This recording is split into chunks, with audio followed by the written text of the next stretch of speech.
Hello and welcome to an all-new episode of the Bitcoin News Show right here on the CryptoCast Network. Thank you guys so much for joining today. We have an amazing show for you guys today.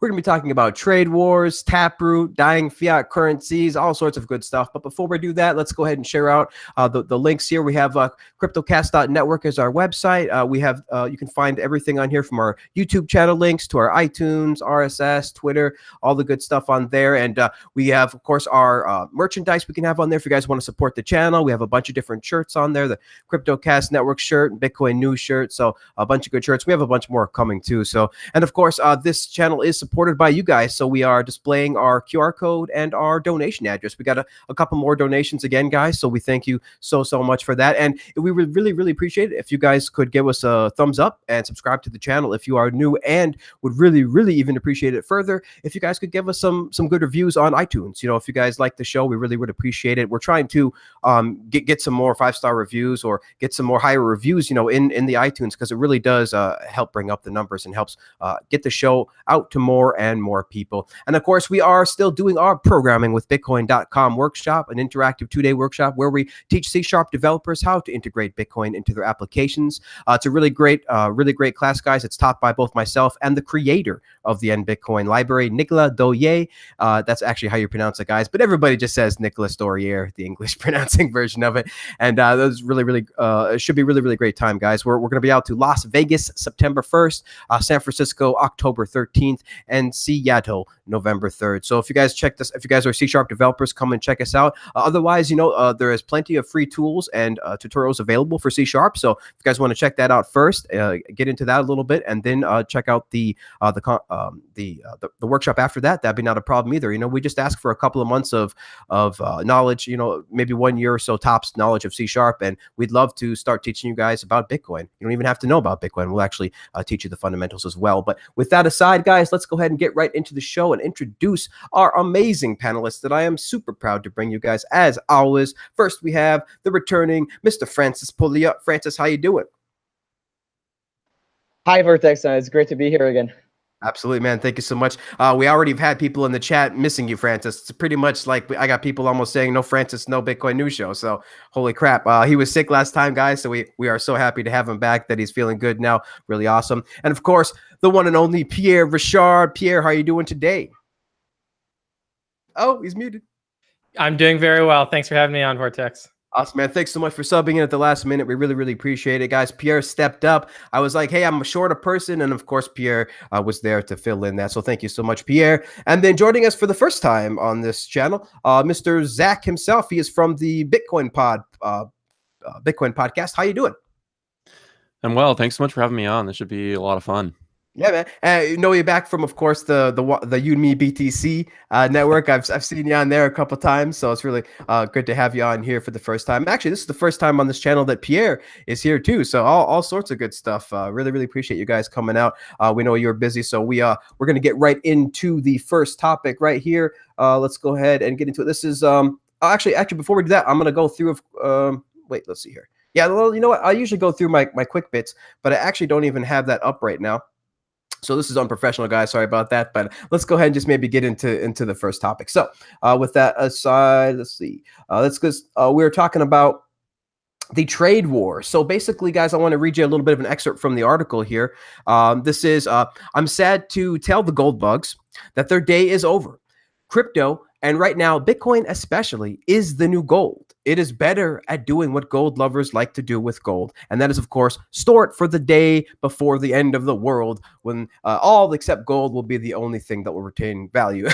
when they expect of gold, of course, to still retain value. You know, and this is really interesting, and I want to get your guys' opinion on this, because, you know, gold's niche has always really been a hedge to currency devaluation and debasement. So let's go with you, Pierre, first on this. What are your thoughts on this in general and the article? Like, is Bitcoin really becoming the new gold? Is it ready yet to become the new gold, as we're seeing maybe people use it as the same way that people use gold? No, I don't think it's ready yet. And it reminds me of like when I first got into Bitcoin, they were talking about the Cyprus bank bail-in and how everyone in Cyprus was going to be using Bitcoin because of its superiority to the fiat system that was scamming them.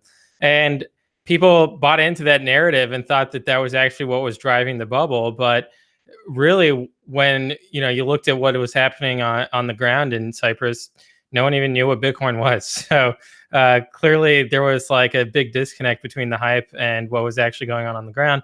And then we saw the same thing with like China at the end of 2013, 2014, like capital controls there, and so I think that this kind of falls into the same category. Like, but with the caveat that it's going to increasingly be the case that Bitcoin is on the top of people's minds when there are macroeconomic events like this. And so even though it doesn't necessarily mean that there's going to be Bitcoin adoption directly from currency devaluations like what we're seeing in Turkey, I think that indirectly it gets people talking about Bitcoin and thinking about seriously how important the properties of sound money are. Absolutely. Great points, Pierre. I think that we're going to start. Yeah, I think that people, this is going to start a conversation, right? And that's what we want to do. We want to start a conversation around Bitcoin as a hard money, doing things that actual hard money do. So, Zach, we'll go with your comments next. What do you think about this, about Bitcoin becoming the new gold? Yeah, sure. I think it's the best, most rigorous, most thorough value proposition for Bitcoin long term, obviously. But I agree 100% with Pierre. It's not ready for that right now, and especially particularly given the circumstances this article is discussing. I think currency crises and economic crises in general are pretty weak catalysts for Bitcoin adoption in the regions experiencing those crises. As far as economic crises more globally, that could quite plausibly be triggered by trade wars that we're sort of tiptoeing into here. I think gold still, to borrow a little bit of the language that we use pretty commonly in Bitcoin circles, I think gold still solidly pretty much has the shelling point for an economic crisis hedge as sort of an asset that people turn to. I don't think Bitcoin is there yet. I don't think it will be within the next few years. So he talks about how our author talks about how retail investors find it, or could find it, much easier to buy Bitcoin compared to gold. But that's not to say that people will turn to Bitcoin automatically, especially people in areas that are experiencing these sorts of economic crises. So yes, Bitcoin 100% has the potential to be, and already is in many ways, gold 2.0, but in the application as far as people using it as gold 2.0, still very much not there. And I don't see these crises as catalyzing that in any significant way. And in some cases, maybe the opposite. It could prevent in serious ways people from buying and hodling Bitcoin. So you think, so correct me if I'm wrong here, you don't think that these type of currency crises, like for example, something happening in Venezuela or Turkey, you don't think that would drive people to Bitcoin?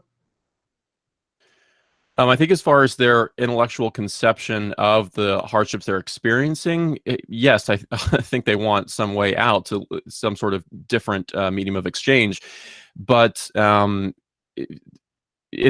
of the opinion that it makes it incredibly difficult for them to buy Bitcoin simply because they're trying to survive and they don't necessarily have the extra cash or anything like that to buy and hold Bitcoin. Puts them in a very difficult situation. I don't think currency crises are very friendly for Bitcoin adoption. You sort of need to get Bitcoin before you're put in that situation, because once you're in it, it's a little bit more difficult for widespread a Bitcoin adoption in places like Venezuela or elsewhere. Absolutely great points. Let's go to Pierre, or let's go to Francis now.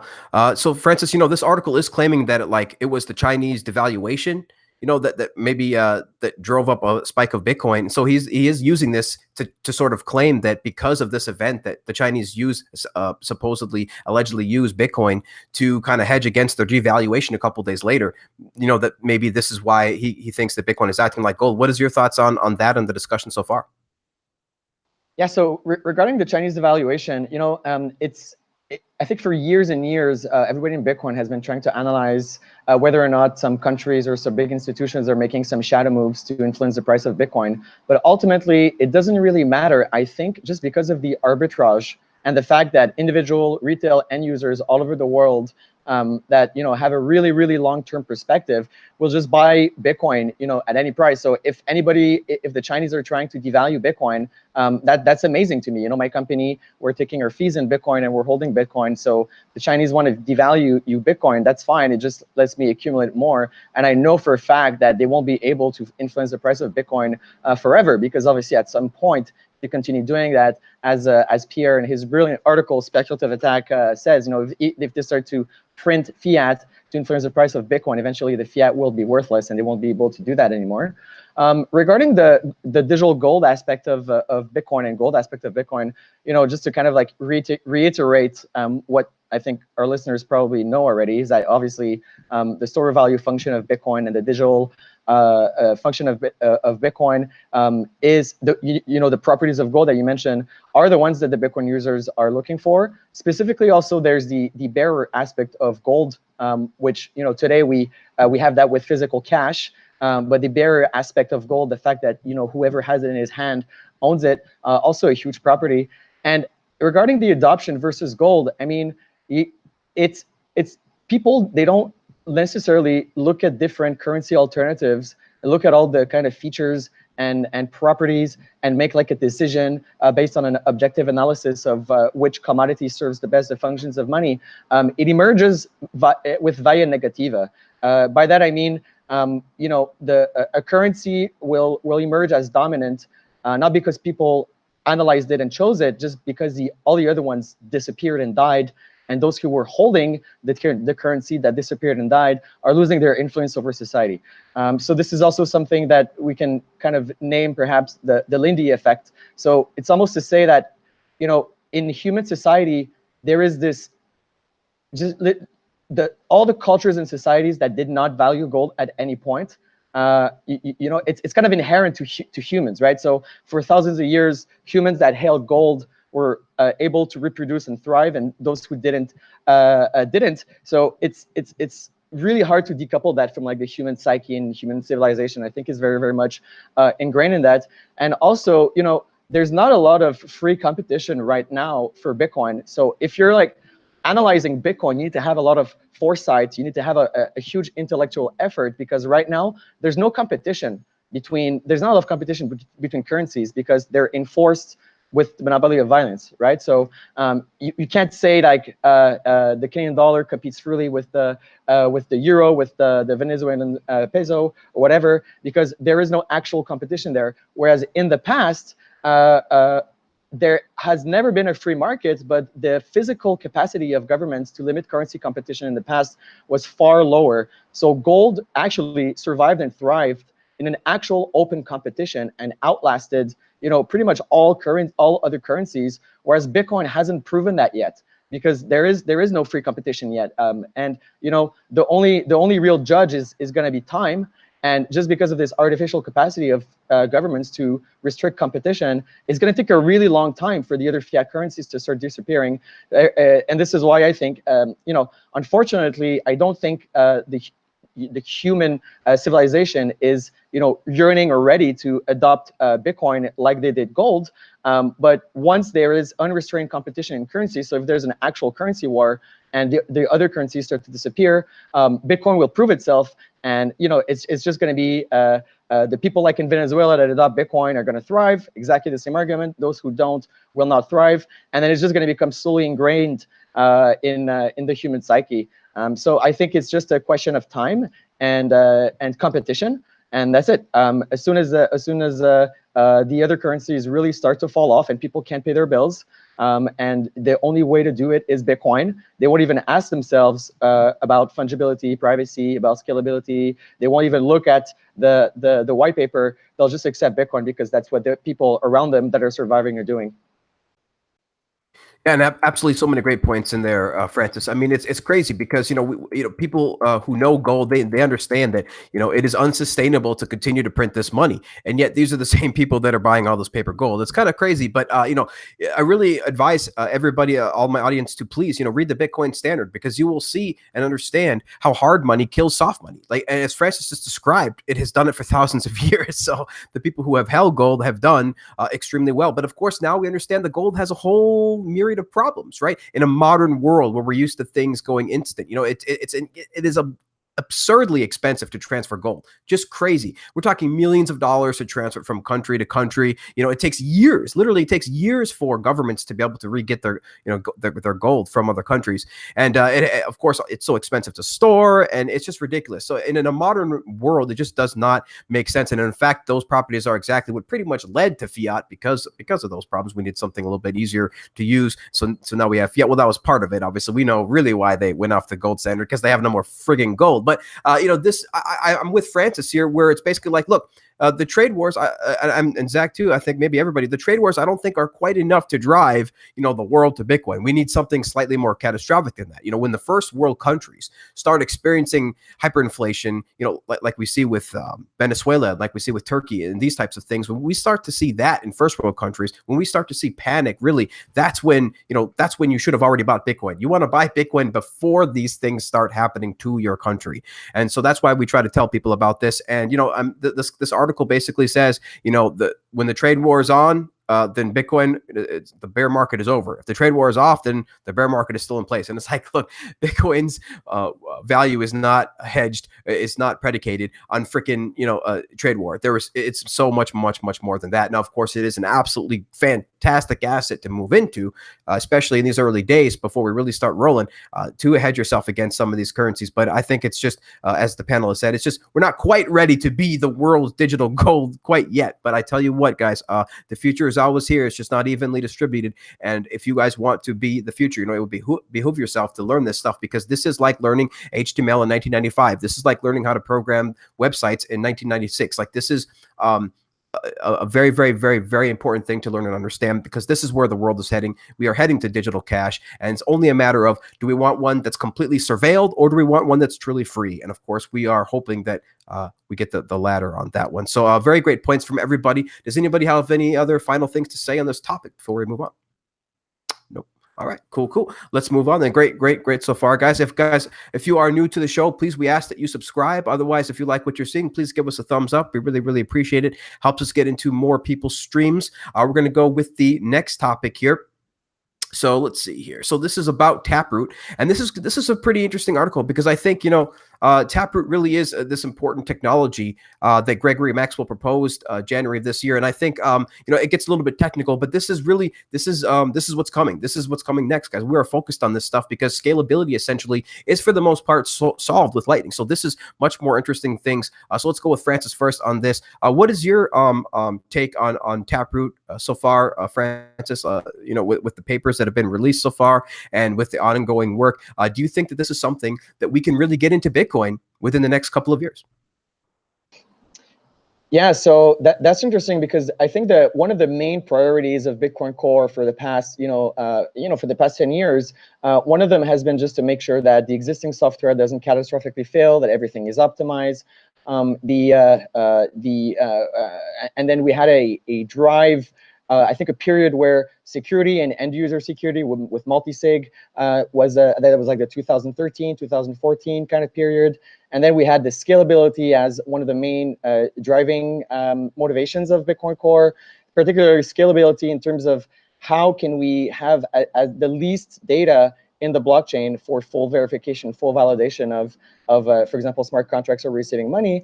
And now we can kind of have now it's kind of like the luxury time. You know what I mean? So scalability is kind of fixed, and now we can kind of work on the features. And one thing is, the utility of Bitcoin doesn't drive necessarily its value. What drives the value of Bitcoin is definitely the scarcity, and the most useful feature of Bitcoin is its scarcity also. But it's also very good to have advanced features on top of Bitcoin, just because it just makes it more usable and usable for other things than store of value. And the fact that we have these things really completely removes any need to have any kind of other cryptocurrency that would fulfill another role of store of value on top of Bitcoin. So Taproot relies on Schnorr. So Schnorr is kind of like the prerequisite for Taproot, in the same kind of relationship where SegWit is a prerequisite for Lightning Network. So Schnorr is definitely the big next piece. Even a few years ago, I think I was, the roadmap of features, Schnorr was really the last kind of big milestone, because once we have Schnorr, we can do Taproot and we can do other things. So what these are going to allow, first of all, what's really interesting is that In terms of blockchain analysis and tracking, there's actually a lot of good things coming in Bitcoin. And I'll say there's BIP 156 Dandelion, which is also a BIP that's going to be put in Bitcoin very soon. This is a huge privacy improvement. And Taproot, BIP 156 Dandelion, what it does is it allows you to obfuscate the origin of a Bitcoin transaction. So which node was the originating broadcasting node. And what Taproot does is it allows the non-discrimination of Bitcoin transactions on the blockchain, meaning that if you're looking at the blockchain, you can, for example, censor some transactions. I can censor all OP return transactions if I want to. I can censor multi-sig transactions if I want to, or stuff like that. And with Taproot, what it's going to do is certain transaction types that are identifiable, thus censorable and can be discriminated against, are no longer different. Will no longer look different than regular Bitcoin transactions. So Gregory Maxwell might not be on the forefront all the time on Twitter, stuff like that, but these guys are been quietly building on these technologies for a little while, and they have enough credibility now after all of their work, I think, to lobby and drive the other core developers to adopt these changes. So let's not forget that Greg Maxwell isn't the CTO of Bitcoin. He doesn't decide if Taproot or Schnorr are going to get into Bitcoin. But I think after all these years, we definitely have a credible group of candidates that can push and lobby for these kind of changes, which is definitely positive. Some people are taking leadership for these changes, which is really great. So yeah, I guess that's about it. There's a few things really interesting that are going to be possible in the future that people discount a lot. Is some actual pretty complicated smart contracts can already be done using Bitcoin. A smart contract is just a programmable transaction whose redemption conditions are enforced by the decentralized consensus escrow, which is the Bitcoin blockchain. So, for example, I'm pretty sure, I'm not entirely sure, but I think Schnorr or Mast or just Schnorr allows you to do split payouts in a trustless way, for example. And then Schnorr also, I think, allows you to do signature aggregation. For that means that we can aggregate our signatures before broadcasting. So Schnorr is also a scaling improvement. So I mean, it's hard to kind of say what's my opinion on that. I mean, I think it's just fantastic, and I think it's definitely going to happen. I don't see any reason why Schnorr is not going to get into Bitcoin, and I also think that it's going to be easier to get Schnorr into Bitcoin in the future because we have now experience in deploying non-controversial technical changes that can be stopped as an attack vector, that can be lobbied against as an attack vector. And I think a lot of the startups are running their own nodes now after SegWit2x UASF. A lot of people are running their own nodes and are aware that they have it. They can deploy changes to Bitcoin by choosing to deploy changes to Bitcoin in a consensus. So yeah, I'm very, very positive about that. And I don't know if there's a timeline on that, but Schnorr's been in the works, and this has been in the works for a few years, I think 2 or 3 years. So I think, yeah, I guess we could expect, within a year, I would assume there would be some kind of deployment strategy announced for Schnorr and then Taproot consequently on Bitcoin. And hopefully it's not going to be miner signaling. It's going to be a new version. I think Schnorr is going to be probably a new version of user-activated soft fork, which is a little bit less intense than BIP 148. If I'm not mistaken, I think it might be actually called BIP 8, the deployment mechanism. So yeah, that's about it for me. Awesome. Yeah, there's lots of great points in there. I mean, this is a new technology. It's semi-new. I mean, it's only been working on for a couple of years, but Schnorr signatures now are over 10 years old. So they have been proven and they are ready to rock, and they absolutely replace in so many better ways the current signature method. So that's really great to hear. Yeah, and sorry, just on Schnorr, just so users know, it should have been in Bitcoin in the first place, right? That's what Bitcoin should have had, but there was a patent on Schnorr. Yeah, that's true. That's true. Yeah, and the patent on Schnorr expired, I think, like a year after Bitcoin was launched. And it was actually relatively new. So now Schnorr is definitely tested, right? So I think maybe Satoshi was right in putting ECDSA instead of not ECDSA, sorry, because Schnorr is also, I think, ECDSA. But anyway, I think Satoshi was right because it was too new, and obviously there was a patent that was an attack vector. But it's kind of like going back to Satoshi's original vision and getting the Bitcoin that we actually deserve, right? Yeah, so it's true, man. It's a great point. So, Schnorr is really a huge win for privacy, and it's a huge win for adding additional features onto Bitcoin. And Anthony Towns, he does say that the Taproot is simple enough that it could probably go in straight away. But like Peter Will says, we want to maybe kind of focus this all at once, right? Multiple things. So Graftroot, Taproot together with Schnorr. I think maybe all at once, maybe that might be a better approach. But let's ask Pierre. Pierre, you guys have been sitting quietly, so let's see what your thoughts are. What do you think about these proposals so far and the discussion so far? I mean, we know this is a huge win, but I'd love to get your thoughts on this, Pierre. Yeah, so I'm not a cryptography expert by any stretch of the imagination. So ultimately, I do have to kind of just defer to what the core devs who are working on it are saying and telling me. And I find that disconcerting. And so I think that it would be really good if we had more people from outside of Bitcoin providing their views on whether Schnorr is the best signature or if there's other technologies out there. So I think that people, researchers in academia and independent researchers and people working on other blockchains, it'd be great if they could actually if we heard from them more often, and that way they could weigh in on these debates rather than us just going along with whatever we hear from existing Bitcoin core contributors. And not to say that like they don't have a stellar track record, so but I just think that any idea that's put up to scrutiny can be improved, and so I'd like to see more of that going on. But instead, everyone's distracted by all of these marginal, projects, altcoins, ICOs, all this nonsense. And so that's disappointing. It would be great to see more investment in research and development for Bitcoin, because I really think that changing the transaction validation rules is not a small thing. It's a serious issue. And at this point, Bitcoin has a serious amount of money riding on it, and all of our hopes and dreams. So I think that I want to see more than like a half dozen individuals involved.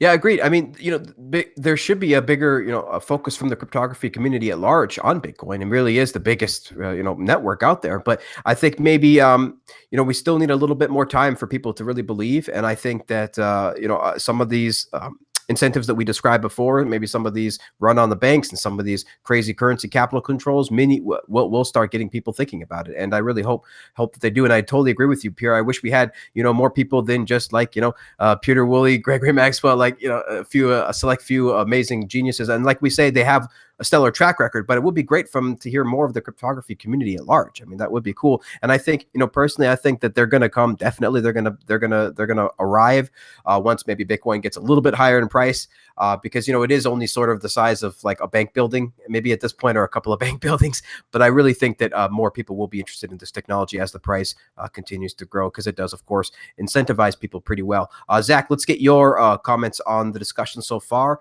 Obviously, none of us here, of course, disclaimer, none of us here, as Pierre said, are cryptographers, but we are passionate about this technology and really like to learn more about it, and so weigh its pros and cons. So Zach, you definitely have a podcast in the community. What are your thoughts so far? What people are talking about this technology, both Schnorr and Taproot? Yeah, sure. So I'll again apply a heavy discount to any opinions I can offer on these sorts of privacy initiatives. I do want to sort of plug a shameless shill for a conversation I recently had, given some comments Pierre just made. I think it is invaluable to hear the opinions of cryptographers, whether professionals or academics, outside of the Bitcoin community. And the other day, I just had a chat with Julia Fonte, who sort of spearheaded the Dandelion initiative that eventually made its way into BIP 56 and asked her opinions on Bitcoin privacy, Bitcoin development, all of these sorts of things. And she's brilliant, and I learned a lot from her by virtue of me not being a cryptographer and her being one. And I think that initiative is phenomenal, and I'm excited about it just as much as Graftroot, Taproot, and Schnorr.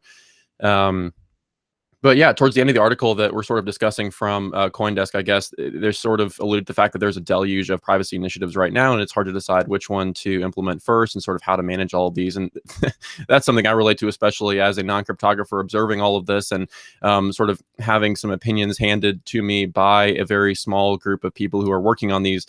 very niche, eclectic projects.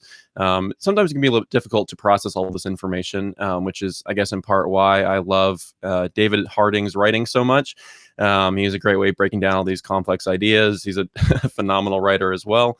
But yeah, I'm extremely bullish on Bitcoin privacy. It's fun observing all of these different projects in the works and trying to play catch up as they continue to proceed. And I try and understand, I guess, exactly what they're trying to accomplish. So yeah, no particularly helpful or novel opinions from me on this, but I think it's phenomenal. Everyone should 110% do their best to keep up with all these developments and read as much as they can and ask questions as often as necessary. For all of this information to sort of be broken down and dispersed among as many people involved in Bitcoin, especially outside of Bitcoin, as possible. So yeah, I guess that's my take. Absolutely. I mean, it's really important that we keep the discussion going. You know, even if there's people like us who aren't cryptographers, we still want to keep this in the discussion, in the back of people's minds, you know, so they can continue to think about this. Because again, you know, this is a community effort, guys. We're all in this together. Everybody's going to do their part. And, you know, a shout out to David Harding for writing the stuff that he does, and especially now, of course, in Bitcoin Optech. Definitely shout out to that. We, of course, have their link on the front page of, or on the bottom, the footer of CryptoCast.network. So definitely really appreciate them. Shout out to them. And yeah, I mean, it's just really interesting to see. I think, Zach, you said something really interesting, which even the article, I think, says that, look, there is just so much stuff out there in Bitcoin that developers literally can't decide what to do next. We have that much stuff. So between, you know, Dandelion and Mast and Schnorr and Taproot, there is just so much stuff happening in Bitcoin. And this is why I try to tell people that it's hard to follow things outside of Bitcoin, guys. Look, I'm sorry, but the most exciting tech to me is absolutely happening in Bitcoin, especially. And of course, we haven't even mentioned Lightning, but you know, that's what's really interesting right now too. But you know, next up, you know, even the article says, I think next up, really, we're going to start talking about Mast a little bit further, you know, as we get further down the line, especially once we have Schnorr in. I mean, Mast is definitely going to be talked about a lot. And of course, that's going to help out a lot with smart contracts, Merkleized abstract syntax trees, right? Lots of big words all in there. And it's going to help out with both privacy and optimization for smart contracts, and really allow more complex smart contracts as well. So that's just really great. Lots of stuff coming down the pipe for Bitcoin. Does anybody else have anything to say before we close out this topic? Francis? Yeah, I do. I think Pierre made a really astute point regarding governance, and I just want to just drive on that a tiny bit. So, you know, the core devs, their role in Bitcoin is they're necessary to the degree that I cannot code myself a client that implements my own consensus rules or the rules that I think that I want to do. That's really their key function. And you know, the core devs are usually responsible for just assessing the actual consensus and just translating it just into code. And then now we're getting to a point where these things are really technical, and you know, the scaling philosophy. I'm not a cryptographer. People will be surprised to even know I'm not even a programmer. I've never wrote a single line of code in my life, so I'm definitely not the best person to have an opinion on this. And okay, so a second part of Pierre's point was the academics and the other coiners. I actually did do some research on who's working on Schnorr, and there are a lot of academics that are working on Schnorr and other coins as well. But a thing is that people will be surprised that most of the cryptographers that I've met, and like actual like 1980s cryptographers that are like old professors now, a lot of them are anti-Bitcoin and they don't like Bitcoin. I don't know why. A lot of them that I've met personally are very socialist. I don't know, maybe it's just the like 1970s, like, you know, academia vibe that kind of stuck to them. But the thing is, I trust some people in Bitcoin with basically a lot because I've gotten to know them personally, and because I have assessed their skin in the game. I am extremely confident that their entire skin is in Bitcoin. And maybe an example of that is, I'm not a security expert by any means. I cannot decide between Ledger, Trezor, and whatever. The thing is, I do know Rodolfo Novak. And I do know that he's 100% committed to Bitcoin. And I do know that, you know, he's building the device to store his own Bitcoins. So my philosophy is, I want to store my money on whatever device Rodolfo is storing his money, because I trust his skin in the game. I've assessed it. I think it's genuine. And I trust his expertise on that. So it is very, that's one of the trickiest points in Bitcoin, is deferring, you know, deferring to the technical oracles. But this is also one of the reasons why I prefer very much that it's Peter Woolley and Maxwell, and you know, Peter Willie Maxwell and the Blockstream guys or others that are driving this thing, and not necessarily academics, because academics don't necessarily care if Bitcoin collapses. They perhaps just want a live network to test their academic theories. So I would much rather prefer people that are academics and Bitcoiners that are within Bitcoin that are driving this thing. But again, yeah, I agree with Pierre. I think one of the problems, the problem is that there's not enough cryptographers and tech people that have skin in Bitcoin's game. There's not enough Bitcoin holders, or I would like there to be more Bitcoin holders, like heavy holders that are really, really like, almost Nobel Prize candidate in mathematics and cryptography. Perhaps actually that might be, one of the demographics that we should target more for adoption. Instead of the end user making payments, maybe we should get all the smart academics to become Bitcoin heavy, so they have an incentive to, translate all their academic knowledge into Bitcoin. Yeah, great points. Pierre, did you want to maybe respond a little bit to that? Yeah, I completely agree with everything Francis just said. And right now, I think it's like half of the commits in Bitcoin Core are coming from Chain Code Labs. And part of that is because they've put together a fantastic team. But the other thing too is that they are the only like big team focusing on Bitcoin Core. And by big, I mean like 8 people, right? So I think that with all these businesses that are just like printing money from exchanges to hardware wallet creators or whatever it may be, and I know Francis his company has contributed, especially with the Docker, and that'll be announced in Baltic Honey Badger. I'm looking forward to the cypherpunk node, the cipher node. But yeah, we just need to see, I think, more of that coming from within Bitcoin. I agree that if it comes from people who have skin in the game, it's ultimately going to be more impactful. And so for people who are sitting on hundreds of millions of dollars worth of Bitcoins, whether it's like Barry Silbert's, Bitcoin Trust or other large whales, it's incumbent upon them to be thinking about the long-term investment thesis and the fact that, hey, it makes sense to invest in the underlying protocol to make sure that it continues to be the most reliable and survives into the coming years. Great points. Absolutely. Maybe Zach, weigh in a little bit on just the final discussion there. Yeah, I sort of want to comment a little bit on something Francis mentioned, which I agree 100%. One of the most frustrating things to me about Bitcoin is the fact that I can't understand everything that's going on, and I have to have a lot of opinions sort of handed down via cryptographic oracle to me.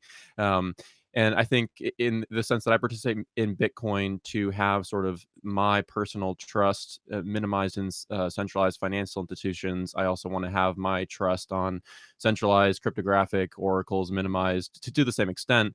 And I would encourage anyone who has a non-technical background like me to maybe read through the paper written by Julia and Pramod and other academics who worked on Dandelion, because I think it's a very lightweight protocol, and it very sufficiently breaks down in a simple way some of the problems with Bitcoin's base layer anonymity and their proposed solution to it, and which can sort of dovetail into your understanding of other proposed solutions to increase transactional anonymity on the Bitcoin blockchain. But yeah, it's hard to have opinions on everything. It's hard to have thorough understandings of everything that's going on in Bitcoin, everything that's changing in Bitcoin, which to some extent is how I just have no comprehension of how multi-coiners can pay sufficient attention to a variety of different projects, because I have difficulty enough staying focused on and understanding thoroughly just this one. But yeah, read the Dandelion paper.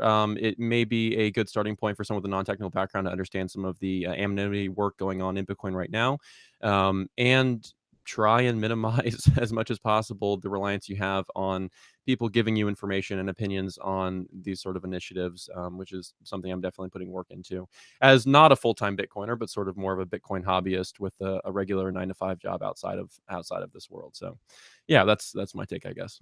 You still have a job, man? What the heck? No, no, great points, man. It's true. Great points. Maybe I just want to make a couple of a little bit points myself, because these guys have made some awesome points. There's not much I can add. I just want to maybe echo one more point, is that, the developer's role, the developer's job, it's not to decide what we're actually doing next. It's simply their job to code what we, the people, decide what we want next, right? As you know, as Francis has said, look, it's the developer's job is needed in the sense that we can't code it ourselves, but if somebody's not coding the way we want it to be coded, we will, right, go somewhere else. We will support somebody else's implementation. But right now, for years and years, the core developers have proved themselves. And so their implementation, of course, stands as the #1 implementation representing BTC. There's hundreds of thousands of nodes. And of course, we won the UASF and the Node 2X battles. So, this is the reality. And so when I say like the core developers can't decide what to do next, I mean, they pretty much, there's so many proposals that's happening that they literally can't decide what they want to work on, because the community is creating so many of these proposals, and that's just wonderful and great. And like I always say, guys, there's just so much happening in Bitcoin that it becomes difficult to follow. And so I hope that we can help you here with shows like this, and many shows elsewhere across the YouTube channels. And so, guys, if you guys like what you're learning, like what you're seeing, we hope you're learning something. And if you like what you're seeing, we really just hope that you guys subscribe and hit the thumbs up. So I think we've ended this topic. Unless anybody else has anything to say, I think we can. Finally, I think we can end this topic. Okay, great, guys. Great. Maybe sorry, just, Francis, please. Sorry to delay the next topic. Just a tiny second.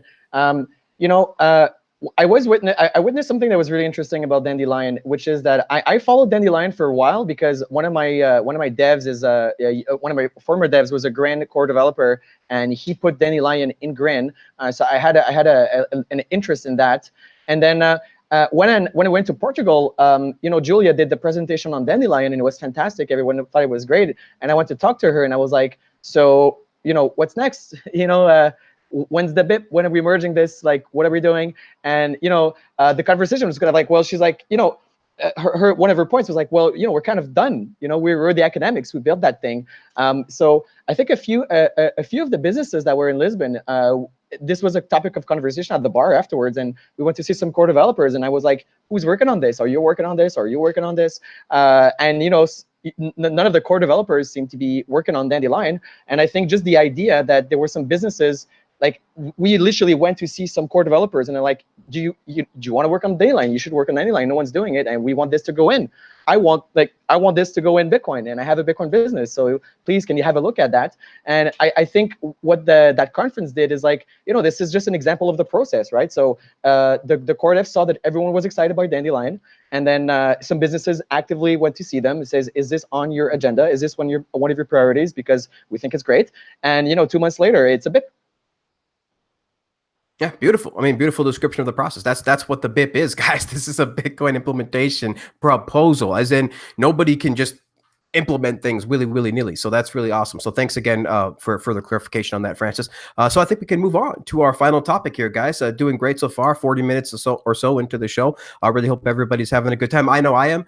We are definitely, as we started off this new channel, we sort of forked World Crypto Network and started this new channel, this CryptoCast Network. We are getting more and more subscribers, and we really appreciate it, guys. We're getting more followers. We're getting more live viewers. We have over 80 live viewers now, and and I just want to say thanks again, guys, for coming on this journey with us. And we have a lot more content, a lot more shows to go. Francis is going to be coming out with a podcast soon, and he's actually has some stuff to upload that's going to be really good that he tweeted out earlier, and I'll let him talk about that on the outro. But there's just so much going on, guys. We just really thank you for being here. So let's go ahead and get to our final topic. So basically, I mean, it's kind of no secret that there is some of these horrible fiat currencies out there that are just continue to get devalued. And, now we're seeing that the lira, the Turkish lira, and the Venezuelan bolivar are again at record lows compared to Bitcoin. And so I want to sort of get the thoughts from the panelists and just to see. So let's go with you, Zach, first. Like, when are these countries going to learn? I mean, when are people going to learn that these fiat currencies have a lifespan? They have an expiration date, and it's usually not very long. So of course, we have amazing articles from Pierre's website about hyper-Bitcoinization on the Satoshi Nakamoto Institute. But are we sort of seeing that a little bit in these countries yet? I mean, because we did talk about it a little bit earlier. I guess I'm saying is when are people maybe going to wake up to some of this, that some of this stuff may start happening in first world countries? Yeah, I think we are definitely on the road to hyper-Bitcoinization, a term that obviously has a variety of meanings depending on in the context it's used in. As far as when people are going to wake up, I think it takes a while to sort of break out of the fiat inertia that we've been living in for the last few centuries, I guess century and a half or so. Um, but the process of the currency crisis, especially going on in Venezuela right now, shaving off zeros and setting sort of exchange rate ceilings and that sort of thing, is nothing particularly inventive or novel whatsoever. We've seen this multiple times throughout history, specifically with the Soviet ruble having like four, I guess, instantiations of reissuing of the currency and repegging it, and all this sorts of thing. And the story only really ends one way, with the collapse of the government that tried to prop up this phony economy via a totally worthless medium of exchange. Um, as far as people becoming aware, again, it's going to take a while. And the thing that troubles me most, I guess, about all of this is people. I'm based out of DC, live in the United States, and we have a relatively stable fiat currency right now, which is great, but it sort of propels or it's a continuation of the inertia that we're living in right now. And conversations I have with people about money that we use, they just don't understand where its value comes from. And I think um, I think there's a correlation. This is really just shooting from the hip, but something I've thought about over the past couple of days. There's definitely a correlation over how much and how frequently, how ubiquitously a technology is used, and how little people understand the underlying components of that technology. I think it's true of computers. I think it's true of money and other technologies. Um, the problem that I was started off this rant by saying that troubles me about Bitcoin is, once you're in a currency crisis, it's very hard to allot money to sort of escape it and buy Bitcoin or gold or something else that is a reliable store of value. And people who aren't yet in a currency crisis have little to no motivation to sort of understand the money that they're using right now and the problems of it until more or less it's too late. So that was a varied and sort of tangential rant. I think what we're seeing going on in Venezuela right now is nothing new. It'll end in catastrophe, which is, to be honest, quite heartbreaking. And I think the fact that the bolivar is worthless to even buy food, let alone Bitcoin, is just a microcosm of an example of how little optionality Venezuelans have to sort of buy Bitcoin and help themselves and get out of the problematic situation they're in right now. But it's nothing new. We've seen it before. We know how this story and all the other stories, the other sort of contemporary currency crisis stories around the world will end, and just sort of kick the can down the road towards eventual hyper Bitcoinization. Even though the distribution of bitcoins, of satoshis, bits, however you want to reference them, will be pretty unequal. But c'est la vie, I guess. That's how it is. We can save that conversation for another day. But yeah, those are my initial thoughts on all this. Absolutely. Great points, man. Great points, Zach. Let's go to Pierre next on this. Pierre, it is kind of well known. Zach made some good points. Again, the BTC jumped to 7-month high against Turkey's national currency, and the article likes to say is really saying that this has a big thing to do with some of these sanctions. What is your opinion on this? Is this are these sanctions really like affecting all of these currencies, or is it just because they're fiat currencies that are horribly managed? Yeah, I mean, both, obviously, but I think it's kind of a weird article headline. Like the lira lost its value against the dollar and against like everything. It's not like it was specifically Bitcoin. But the other thing too is that when you think about like what was driving that loss of value, it's not like it was the Bitcoin lira trading pair that was leading the devaluation, but I think that in order to have that, we can have that eventually, but to have that, we just have to have a much more liquid Bitcoin. So that part of that is the traditional Bitcoin exchanges that exist today. Like they need to keep growing, keep maturing, keep going into different countries, developing banking relationships. We recently saw that Coinbase, for example, you can now deposit fiat at Coinbase instantly in the US. So you can get your USD that same day, which is a big change for a lot of retail investors who used to have to wait 3 or 4 days for an ACH transfer.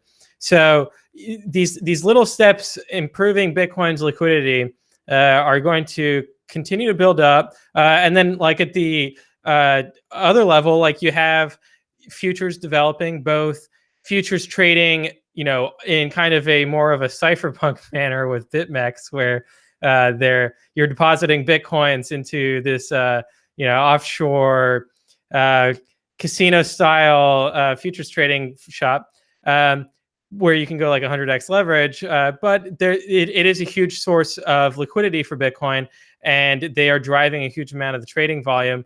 And then on kind of the old traditional financial system side, you have futures trading on CBOE and CME. And that's going to, I think the volumes there are going to continue to grow. The products that they offer is going to continue to grow.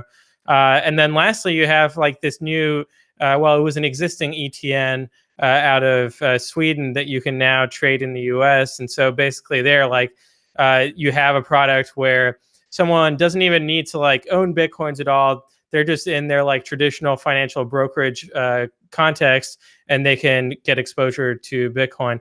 And all of these things add to Bitcoin's liquidity.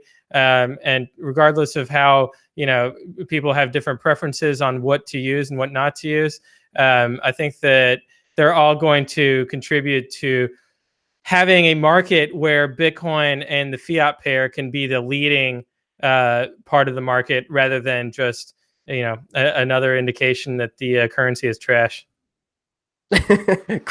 Great points, Pierre. We always love how you subtly diss altcoins and fiat currencies, man. It's so great. We really appreciate the points. Excellent points. Let's go to Francis here next. Francis, maybe get your comments on the conversation so far, but also, I mean, we see these sanctions, and now we see that Venezuela is trying to peg the bolivar on the petro. So they're trying to peg like a fiat on a fiat, a horrible thing on another horrible thing, and now of course the IMF believes that the inflation will hit 1,000,000% in 2018. So what is your thoughts on all this craziness, and when is Bitcoin going to be able to help these people? I mean, I know we're already helping. I mean, there's people like literally feeding their families on S9s, but I mean, but what are your thoughts on it? Go ahead. Yeah. So regarding the petro, I mean, it's. I don't even know what to say. I'm just amazed that this is a thing that's real, and I think the Maduro's exit scamming everyone in his country with the crypto. It's like a negative black swan, and I think the way to conceive like hyper Bitcoinization and the reason I'm talking about this first of all is go back to the beginning is I don't think the infrastructure of the infrastructure of like a Bitcoin standard. It's not robust right now. It's not very robust right now to actually serve as a Bitcoin standard. So I'm actually in the mindset right now where I'm pretty happy about hyper Bitcoinization. I thought it was going to happen like in 2014. Like I was imminently waiting for it to happen every single day for the dollar to crash. And then after 4 years, I'm like, okay, I underestimated the power of these financial institutions and governments to dilute people's money and people's. I misunderestimated people's like capacity to understand that a lot of their problems was coming from the dilution of money. But I'm pretty happy right now in also something that's interesting is the intellectual foundation for a Bitcoin standard, because the way it's gonna work, I think, is there's gonna be like a black swan event, and then Bitcoin is gonna be a very good contender for a recovery, and that's kind of the thing that's gonna happen like once. There's gonna be a massive black swan event, and at that time, Bitcoin's gonna be one of the contenders, and it needs to be absolutely ready for people to switch. And those kind of black swans, like they're there. There's potential black swans, all over the world that I can see. They're not black swans if you can see them, but I kind of have, I guess, I'll tell you one thing. For example, there was imagine a positive Maduro. Imagine like a Bitcoin maximalist like getting elected as PM of a country. Is that unlikely? Is that something that could not happen? That someone that gets elected is actually like super interested in crypto and understands it. For example, the Conservative Party in Canada had elections last year for a leadership race. And my favorite politician of all time, Maxime Bernier, lost by a very narrow margin. And I mean like less than 0.1% or something. I think it was just like razor thin margin. And this politician, thinks that central banks are really bad and that we should return to the gold standard. I had a discussion with some high-ranking bureaucrats in a Canadian province and they are worried about trade deficits with Bitcoin mining, and they believe that in order to keep positive trade flows with other countries, we should encourage mining in Canada. In case of hyper Bitcoinization, we want it to be here so that the cash flow comes in. And this is a very high-ranking, I guess you call it a bureaucrat, financial bureaucrat of a government. Another financial institution that I've been discussing with, interested in giving out loans in Bitcoin that are payable in Bitcoin, because one of the arguments is, if hyper Bitcoinization happens, people are going to have to be able to get loans in and out with Bitcoin and get the interest paid back in Bitcoin. So they're looking at that. So I mean, yeah, I think so these are the things that I want to see happening. Like, I want to see high-ranking Bitcoiners. I want to see the software, financial, and as Pierre said, the liquidity infrastructure for Bitcoin, the on-ramp, off-ramp, all of that stuff. I want to see that being really, really ingrained, so that we're just all ready, everybody's kind of prepared, and mentally this Bitcoin maximalism trending upwards is great. It's like an intellectual foundation for people, so that when these black swan events occur, we can seize the opportunity and push Bitcoin at that time. Yeah, that's it. I think that's the way to look at it. Unfortunately for Turkish people and Venezuelan people, they're kind of like martyrs, I guess. They're proving the point of Bitcoin without actually being able to switch to Bitcoin. So that's really sad. And when I realized that, I actually stopped. I stopped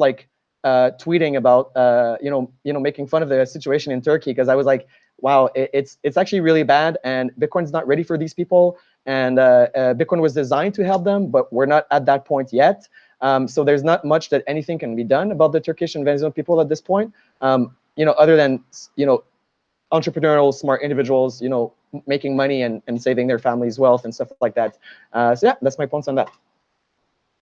Yeah, very great points, and it's just really great point. I want to drive home a little bit. I mean, these countries, like that are experiencing these horrible fiat controls, like Venezuela, like Turkey. It's really, really difficult for them to get Bitcoin. It really, really, really is, and especially when, of course, your currency is going down and down and down. It makes it even more difficult just to actually have any significant amount of Bitcoin. So that I just really hope that we let this serve as a reflection, guys. Like, let's not make this, let's not have this go in vain. Let's see what's happening. Let's have them be a reflection, and let's really build something better. So great point. I mean, it's just really interesting to see as my journey down the Bitcoin rabbit hole, as all of us take. It's really difficult to see all of these people that are just completely willing to comply, because they simply don't really have the capacity to understand. And it's not that it's almost not that they don't have the capacity, but it is willingness. Like everybody can understand this if you are willing to seek this information out. But again, people got 40-hour-a-week jobs, 4 kids. It's hard. And that's kind of what we see. We see sort of a suffering of the commons when it comes to this type of stuff. When the people that we rely on, right, the more smarter people, the people that are supposed to be handling this stuff, like our money, when the people we rely on completely corrupt the system and become corrupt. So that's why we're hoping, for a fresh start with Bitcoin. And I tell you, the idea of a Bitcoin standard, guys, is really, really growing in people's minds, specifically economists' minds, specifically high net worth individuals' minds. This is growing. The idea of this, I mean, this book, guys, this was just, it is a book by Saifedean Amos, of course, but really the idea of this is just getting bigger and bigger, and more people are talking about it. I hear it in back channels. I see it in podcasts. I see it in news. I see people referencing it on many television shows, like CNBC and things like that. It's out there, and people are talking about it, and I'm really, really, really proud about.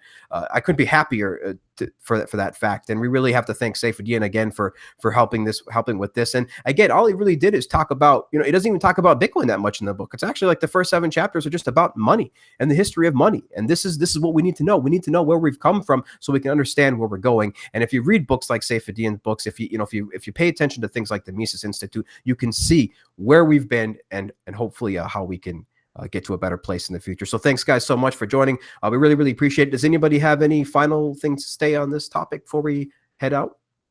No? Okay, great.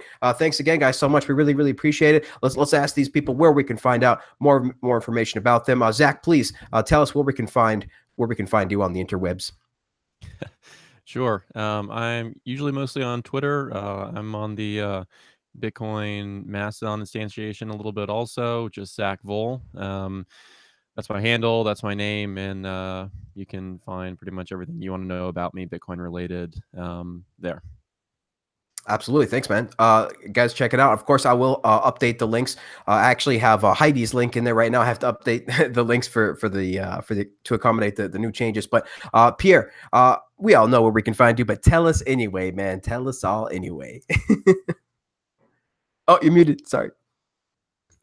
I run Bitcoin Advisory. Go to bitcoinadvisory.com. I'm on Twitter at Pierre_Rochard, and I co-host the Noted podcast, NODED.org, with Michael Goldstein. So definitely go check that out. And also go visit the Nakamoto Institute. We've mentioned it a few times today. Go read everything on there. Go there right now, guys. Nakamoto Institute. Read every single article, and then go read the Bitcoin Standard. And then maybe if you get time, there's some other good stuff. But so much good stuff, guys. Let's ask Francis. Francis, where can we find out more information about you, sir? Yeah, so you can find me on Twitter. Obviously, I'm at Francis Pouliot with an underscore, and Twitter verified Mark. If you have Bitcoins and you want to cash out without using a bank in Canada, you can do so on bylls.com. Bills, that's my startup. Also, not a lot of people know this. Actually, I also run a online Bitcoin brokerage since 3.5 years called bitcoinoutlet.com, where you can buy Bitcoins by logging with your bank account, kind of like Coinbase. And you should definitely check out my Medium account, which is, I believe, at Francis Pouliot, but just Google it, Francis Pouliot Medium. I'm actually going to start to write a lot more Medium articles and less Twitter, as a way to scale my my arguing with people, since I'm wasting a lot of, I'm just compelled to argue with people. I cannot let arguments unchecked. So I just need to drop the video and the links. And also, obviously, I do want to start doing a podcast, which is going to be basically 20 to 30 minute just arguments that I'm making, right? So I'm just gonna argue against the shitcoiners, why Ripple has no value, do a 30-minute video, and drop it as a link on YouTube. And obviously, I'm going to be doing that on the CryptoCast network. So I don't know if it's going to be, I don't know what it's going to be. It might be a new show, or it might just be a video from time to time. And I think that's it. Oh, yeah, and I'm also definitely subscribe and check the CryptoCast network this week. I'll be uploading the best speech I've ever seen in my entire life, which was a speech by Jack Mallers. The reason why I haven't released it yet is just we had problem with the AV. And that he did in Montreal. I'm also going to release a speech by Savedean that he did in Montreal, which is fantastic, and a 2-hour Q&A with me, Savedean, and Jack Mallers, with questions by the Montreal Bitcoin Maximalist groups. So really, really good Q&A. So definitely subscribe to the podcast and share the link to all of your friends, because I really think this is where the good content is going to be. So you can become an early CryptoCast network adopter and win some karma points with me. Absolutely, guys. Thanks so much, Francis. We really appreciate it, man. This is, I mean, Francis gets it, guys. He's a big part of the CryptoCast. We're trying to have him on every single Bitcoin news show. I mean, this is what we're trying to build here. We're trying to build something for the developers, the investors, the people in the ecosystem. We're trying to deliver knowledge. We're not just trying to put a daily show on there. We're not just trying to give you information about the price. We're not here at all to make you guys money, not in the slightest. We are simply here to deliver the information, and there is a whole lot of information to give. And I forgot to mention, after Satoshi Nakamoto Institute and Bitcoin Standard, forgot to mention the sovereign individual. I always got to throw that in there whenever I say the Bitcoin Standard. I throw that in there. And of course, Francis is holding that up right now for the camera, so he always has a copy. Guys, all the smart people have a copy of that. So very, very cool. So thanks so much, guys. Again, Francis is dropping some new stuff on the channel this week, so please subscribe, like. We really appreciate it if you guys could share it out. We're going to be here for a while. We have a lot of stuff planned, guys. We hope to be in 1 year, and 1 year from now, just be in a whole nother place. And we can do that if you guys join us and help us out. So we really, really appreciate it. Thanks, guys, so much again for joining. We really appreciate it. We will be here, of course, back again next Sunday at 12 p.m. Pacific for another episode of the Bitcoin News Show. And we always are dropping shows here on the CryptoCast Network. So thanks again, guys. We will see you next time. And until next time, keep talking Bitcoin. We'll see you guys later.